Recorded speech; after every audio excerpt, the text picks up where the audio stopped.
اعوذ باللہ من الشیطان الرجیم، بسم اللہ الرحمن الرحیم۔ ناظرین السلام علیکم۔ ویڈیو شروع کرنے سے پہلے میری آپ تمام لوگوں سے گزارش ہے کہ ایک مرتبہ محبت اور عقیدت کے ساتھ سرکار دو جہاں صلی اللہ تعالیٰ علیہ وآلہ وسلم کی ذات بابرکت پہ درود پاک کا تحفہ پیش کر دیجیے۔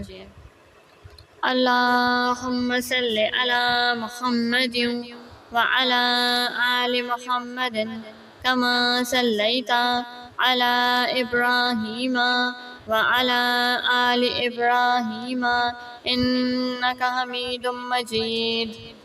اللہم بارک علی محمد وعلی آل محمد کما بارکت علی ابراہیم وعلی آل ابراہیم انک حمید مجید۔ درود پاک پڑھنے کی فضیلت۔ درود پاک پلسرات پر بندے کی روشنی میں اضافے کا باعث ہے۔ درود پاک کے ذریعے بندہ ظلم و جفا سے نکل جاتا ہے۔ درود پاک پڑھنے کی وجہ سے بندہ آسمان اور زمین میں قابل تعریف ہو جاتا ہے۔ درود پاک پڑھنے والے کو اس عمل کی وجہ سے اس کی ذات، عمل، عمر اور بہتری کے اسباب میں برکت حاصل ہوتی ہے۔ درود پاک رحمت خداوندی کے حصول کا ذریعہ ہے۔ قوت حافظہ مضبوط ہو۔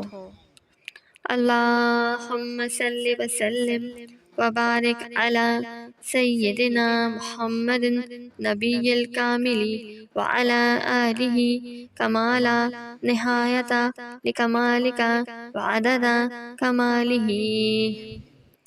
اگر کسی شخص کو نسیان یعنی بھول جانے کی بیماری ہو تو وہ مغرب اور عشاء کے درمیان اس درود پاک کو کثرت سے پڑھے، انشاءاللہ عز و جل حافظہ قوی ہو جائے گا۔ سبحان اللہ۔ وآخر دعوانا ان الحمد للہ رب العالمین۔